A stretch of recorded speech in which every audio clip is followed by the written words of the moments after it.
اللہ اللہ اللہ الحمد للہ وکفا وسلام علی عبادہ الذین اصطفیٰ اما بعد۔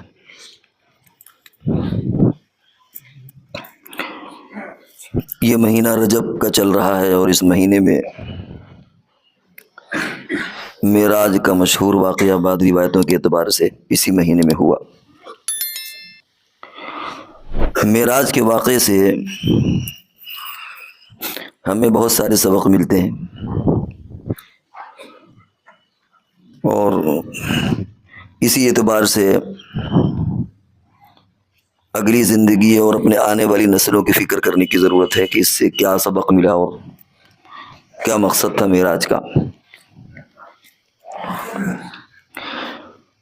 واقعہ تقریباً سب کا سنا ہوا ہے کہ حضور علیہ الصلوۃ والسلام کو پہلے مکہ سے بیت المقدس لے جایا گیا اور پھر وہاں سے آسمانوں کی سیر کرائی گئی۔ آپ وہاں تشریف لائے اور سب سے پہلے یہ واقعہ اپنی چچا زاد بہن حضرت ام ہانی سے اس واقعے کو بیان کیا۔ انہوں نے عرض کیا، اللہ کے رسول، آپ اس واقعے کو کسی سے بیان نہ کریں کیونکہ یہ مکہ والے آپ کا مذاق اڑائیں گے، ہنسیں گے، کیونکہ دنیا اتنی ترقی کرنے کے باوجود آج بھی ان حدود تک پہنچنا تو دور سوچ بھی نہیں سکتی جو معراج کے ذریعے سے جو چیزیں رسول اللہ صلی اللہ علیہ وسلم کو دکھائی گئیں، جہاں جہاں لے جایا گیا۔ اور اس زمانے میں تو یہ سوچنا اور بھی مشکل تھا۔ آج تو راکٹ کا زمانہ ہے، ہوائی جہاز کا زمانہ ہے، آج بھی انسان وہاں تک اس کی عقل نہیں پہنچ سکتی۔ لیکن رسول اللہ صلی اللہ علیہ وسلم کے ساتھ جو واقعات ہوتے، غیبی واقعات، ان کو امت کو بتانا بھی آپ کی ذمہ داریوں میں شامل تھا کہ آپ اس کو بتائیں کہ ایسا ایسا ہوا۔ چنانچہ آپ بیت اللہ تشریف لے گئے اور وہاں اپنی واقعہ بیان کیا کہ آج رات ایسا ایسا ہوا، اور پھر وہی ہوا جس کا ڈر تھا۔ لوگوں نے مذاق اڑایا، بپتیاں کسی، خوب ہنسے، دوسروں کو ہنسایا، ٹھٹھا کیا، استہزاء کیا، مذاق اڑایا، ساری چیزیں ہوئی۔ اور انہوں نے سوچا کہ ایک ایسی بات ہاتھ لگ گئی ہے کہ ان کے جو دوست ہیں یار غار، ان سے اس واقعے کو کہا جائے، دیکھیں کیا جواب دیں گے۔ چنانچہ حضرت صدیق اکبر رضی اللہ تعالیٰ عنہ سے یہ واقعہ بیان کیا گیا، اور پہلے واقعہ بیان کرنے سے پہلے یہ نہیں بتایا گیا کہ کس کا واقعہ ہے۔ ایک بات یہ کہی گئی کہ بھائی کوئی شخص اس طرح کا دعویٰ کرے تو کیا یہ چیزیں ممکن ہیں، ہو سکتی ہیں، اس کو پکا کرنا، اتمام حجت کرنا۔ تو حضرت ابوبکر صدیق رضی اللہ تعالیٰ نے فرمایا کہ بھائی یہ چیزیں تو ایسی چیزیں نہیں ہو سکتی۔ اندر اندر وہ خوش ہوئے کہ اب ہمیں موقع ملے گا کہنے کا۔ چنانچہ انہوں نے کہا کہ بھائی تمہارے دوست جن پر تم ایمان لائے ہو وہ اس طرح کا دعویٰ کر رہے ہیں۔ تو حضرت ابوبکر صدیق رضی اللہ تعالیٰ عنہ بغیر کسی جھجکے، سوچے سمجھے، وقت لگائے، فوراً یہ کہا کہ اگر وہ یہ کہتے ہیں تو سچ کہتے ہیں، کیونکہ ہم تو اس سے زیادہ بڑی چیزوں پر ایمان لائے ہیں۔ حضور علیہ الصلوۃ والسلام ہم سے کہتے ہیں کہ جبریل امین آئے اور گئے، یہ فرشتہ آیا اور گیا، جنت اور جہنم کے واقعات بیان کرتے ہیں، تو آپ کا مرتبہ تو فرشتوں سے بھی اوپر ہے۔ اگر فرشتے آن کی آن میں آ اور جا سکتے ہیں تو حضور علیہ الصلوۃ والسلام ایسا کیوں نہیں کر سکتے؟ تو اعتراض کرنے والے تو ذلیل ہوئے، اور اسی وقت حضرت ابوبکر صدیق رضی اللہ تعالیٰ عنہ کا لقب صدیق پڑ گیا اسی وقت سے۔ چنانچہ آپ دیکھتے ہیں کہ آپ کے نام کا جز جیسے حضرت ابوبکر صدیق رضی اللہ تعالیٰ عنہ، پورا نام اس وقت۔ یہ تو ایک واقعہ ہوا، لیکن اس واقعے میں بہت سارے جو ہمیں سبق ملتے ہیں وہ یہ کہ شریعت اور اسلام کے تعلق سے انسان کی عقل کا کتنا دخل ہے۔ اللہ نے انسان کو عقل دی ہے اور اسی عقل کی بنیاد پر ترقی کر رہا ہے، تمام مخلوقات پر حکومت کر رہا ہے۔ وہ دنیا میں جتنی بھی مخلوقات ہیں، جاندار غیر جاندار، سب پر اس نے اپنی بالادستی ثابت کر دی ہے، یہ اس کی عقل کی بنیاد پر ہوا۔ لیکن عقل سب کچھ نہیں ہے، عقل اور دانش کی سرحدیں جہاں پر ختم ہو جاتی ہیں وہاں سے وحی کی شروعات ہوتی ہے. اور انسان کو اس میں ایک سبق دیا گیا ہے کہ تم بہت عقل مند ہو، لیکن یاد رکھو کہ تمہاری عقل سے اوپر بھی ایک چیز ہے، وحی. اسلام میں بہت، بلکہ اکثر چیزیں آپ کہہ سکتے ہیں کہ عقل کے خلاف نہیں ہے، لیکن کیا کیجیے گا آپ عقل کا کہ ہر انسان کی عقل الگ تقاضا کرتی ہے، ہر انسان کی عقل کی ایک الگ سوچ ہوتی ہے. مغربی ملک والے کچھ اور سوچتے ہیں تو مشرقی ملک والے کچھ اور ہیں، ان کی نظر میں ایک چیز عیب ہے تو دوسرے کی نظر میں خوبی ہے. نکاح کے تعلق سے کہیں پر یہ ہوتا ہے کہ صاحب کس سے نکاح کر سکتے ہیں، کس سے نکاح نہیں کر سکتے. کہیں مرد اور مرد نکاح کر لیتے ہیں کہ صاحب ہماری عقل تو یہ کرتی ہے کہ کوئی حرج نہیں ہے. تو اگر انسان کی عقل کو بنیاد بنایا جاتا تو مذہب ٹھہر ہی نہیں سکتا تھا، کیونکہ ہر انسان کی عقل الگ رخ پر چلتی ہے. ایک عقل کہتی کہ یہ ہونا چاہیے، دوسرا کہتا ہی نہیں. امریکہ والے کچھ اور کہتے ہیں، انڈیا والے کچھ اور کہتے ہیں، برطانیہ والے کچھ اور کہتے ہیں. ہر ایک کی عقل کا ایک الگ زاویہ ہوتا ہے، سوچ کا الگ پیمانہ ہوتا ہے. اس لیے عقل مند بنانے کے باوجود، عقل دینے کے باوجود اللہ تبارک و تعالیٰ نے اسلام اور شریعت کے مستقل دستور اور اس کا نظام بنایا کہ جن کی عقل میں آ جائے بہت اچھی بات ہے، لیکن اگر عقل میں نہ آئے تو کوئی حرج نہیں. بہرحال وحی کا درجہ عقل سے بلند، بلکہ کوئی تقابل ہی نہیں ہے.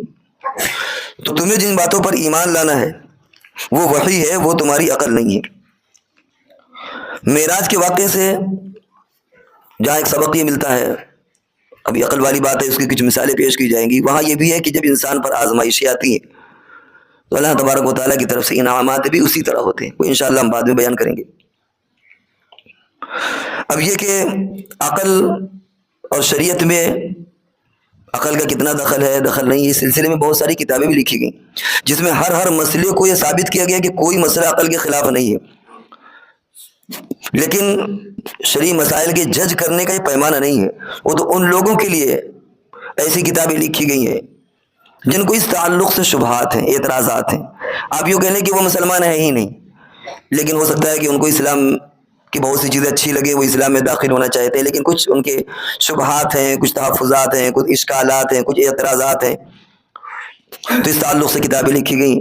حضرت شاہ ولی اللہ صاحب نے حجت البالغہ لکھی، حضرت تھانوی علیہ الرحمہ نے اسلام عقل کی نظر میں لکھی، اور بہت سی کتابیں لکھی گئی ہیں تاکہ ان لوگوں کو جن کا ذہن اگر واقعی وہ سمجھنا چاہتے ہیں تو ان چیزوں کو عقل کی روشنی میں بھی سمجھے. لیکن اس کو بنیاد نہیں بنایا گیا، کیونکہ بات وہی گھوم پھر کر کے آتی ہے کہ ہر انسان کی عقل کا زاویہ الگ ہے، اس کے سوچنے کا انداز الگ ہے.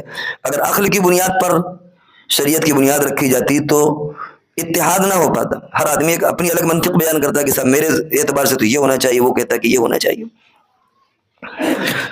اور اسی کو قرآن پاک میں فرمایا گیا، وَمَا كَانَ لِمُؤْمِنٍ وَلَا مُؤْمِنَةٍ إِذَا قَضَى اللَّهُ وَرَسُولُهُ أَمْرًا أَن يَكُونَ لَهُمُ الْخِيَرَةُ، کہ جب اللہ اور اس کا رسول کسی بات کا حکم دے دیں تو کسی بھی مومن مرد اور مومن عورت کا اختیار ہی نہیں رہ جاتا کہ وہ اپنا دماغ لگائے کہ ایسا کیوں اور ایسا کیوں.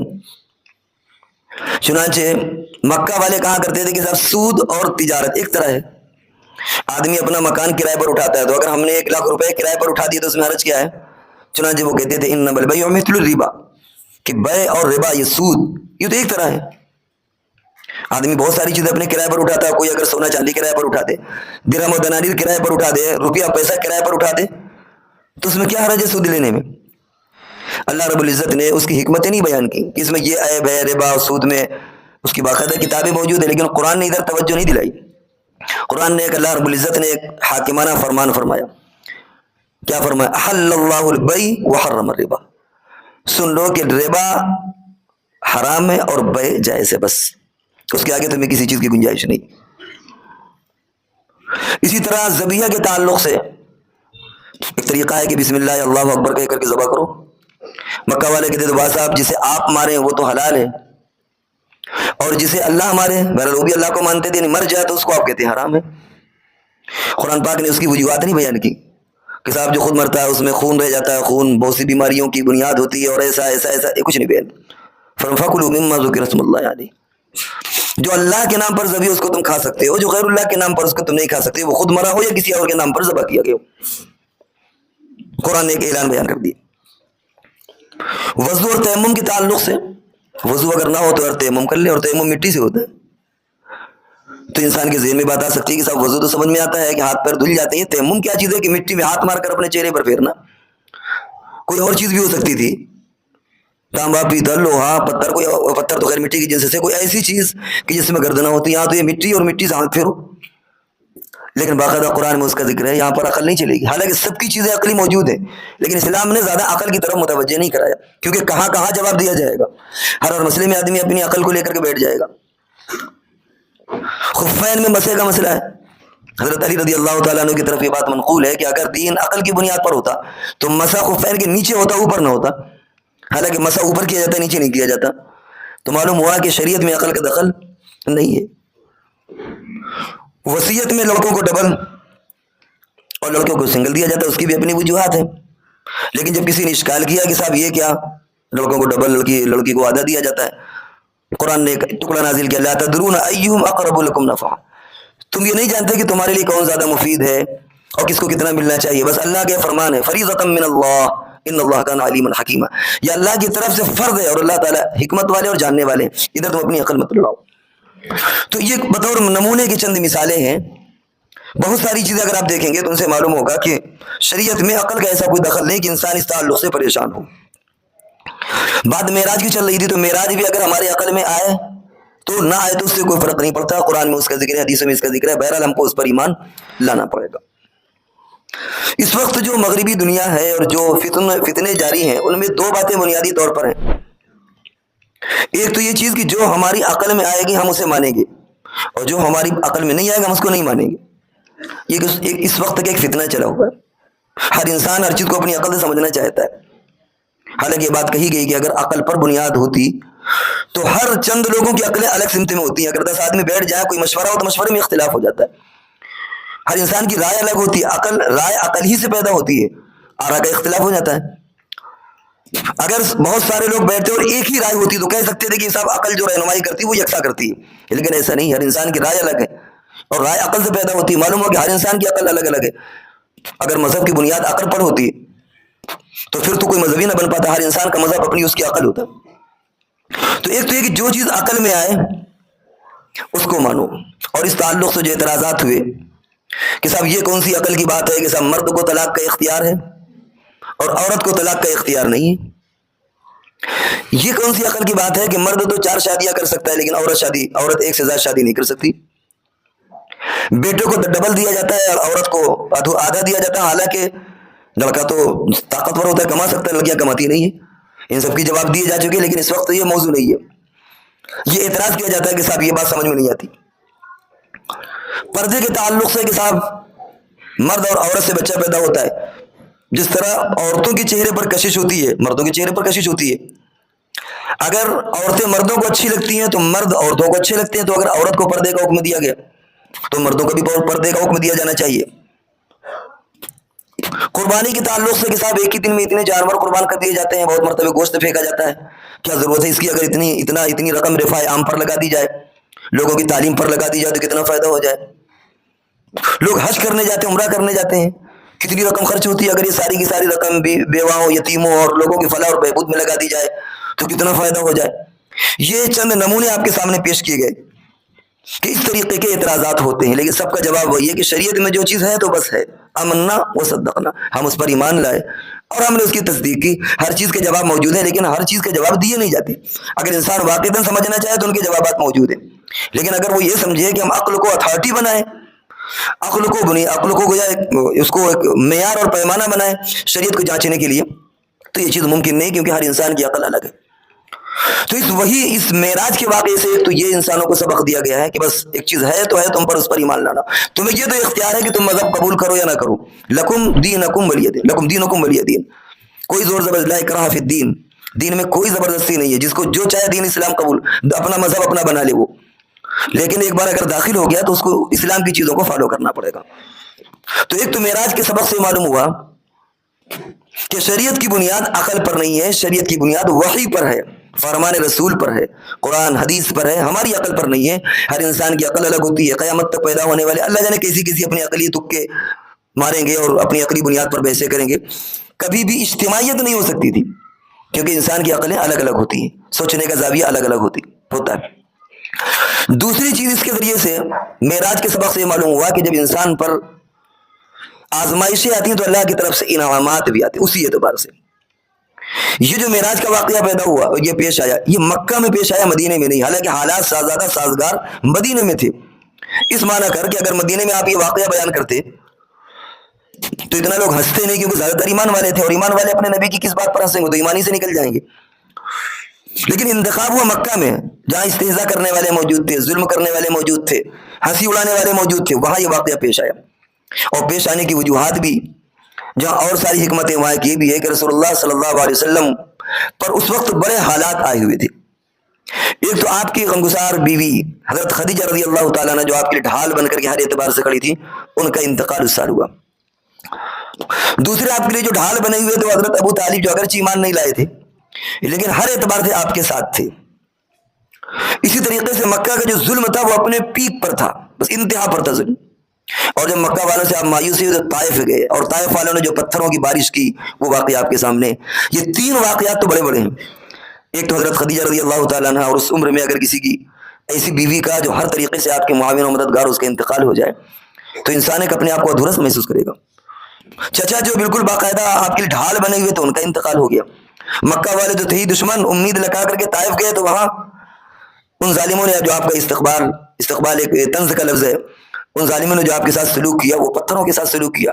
آپ غموں سے ٹوٹے ہوئے تھے. ایسے وقت میں اللہ رب العزت نے ایسی نعمت آپ کو عطا کی کہ جو کائنات میں کسی اور کو وہ نعمت نہیں ملی. اس سے ہمیں اور آپ کو یہ سبق ملتا ہے کہ کبھی بھی اگر ہم حالات سے ٹوٹے ہوئے ہوں، حالات کا شکار ہوں، پریشانیاں ہوں، تو پھر مایوس نہیں ہونا چاہیے. اللہ سے لو لگائے، اللہ سے مانگے. ان حالات کا صلہ بھی اسی اعتبار سے بہتر ملتا ہے. الذین اذا اصابتهم مصیبہ، وہ لوگ جن کو مصیبتیں پہنچتی ہیں، قالوا انا للہ و انا الیہ راجعون، وہ یہ کہتے ہیں کہ ہم سب اللہ کے اور اللہ کی طرف لوٹ کر کے جانا ہے. اولئک علیہم صلوات من ربہم ورحمہ واولئک هم المہتدون، یہی وہ لوگ ہیں کہ اللہ کی طرف سے ان پر نعمتوں کی، رحمتوں کی برسات ہوتی ہے اور وہ ہدایتوں پر ہیں. تو اس معراج کے واقعے سے ایک تو یہ معلوم ہوا کہ ہم عقل کے غلام نہیں ہیں، ہم شریعت اور وحی کے غلام ہیں، اس کے تابع. جو چیز قرآن اور حدیث میں ہے بس ہم کو ماننا ہے، ہمیں اس میں اپنی عقل نہیں لڑانا. اور دوسرے کہ جن حالات سے بھی ہم گزر رہے ہوں، مشکل حالات ہوں، پریشان حالات ہوں، ان میں مایوس ہونے کی ضرورت نہیں ہے، اللہ سے شکوہ کرنے کی ضرورت نہیں ہے. ہاں اللہ کی طرف رجوع کرنے کی ضرورت ہے، متوجہ ہونے کی ضرورت ہے. صبر کا پھل میٹھا ہوگا. اللہ رب العزت آخرت کے ساتھ ساتھ دنیا میں بھی اس کا بہتر صلہ اور اجر دیں گے، جیسا کہ معراج سے چیزیں معلوم ہوئی. تو اس معراج کے جو اس مہینے میں زیادہ تر رائے یہ ہے کہ اس مہینے میں معراج ہوئی، اس کی ایک ہلکی سے ایک آپ کے سامنے خاکہ اور اس کا وہ پیش کیا گیا کہ اس سے کیا سبق ملتا ہے ہم کو، اور ہم اپنی زندگی کس طرح بہتر بنا سکتے ہیں. اللہ تبارک و تعالی ہم سب کو عمل کی توفیق عطا فرمائے. وآخر دعوانا الحمدللہ رب العالمین.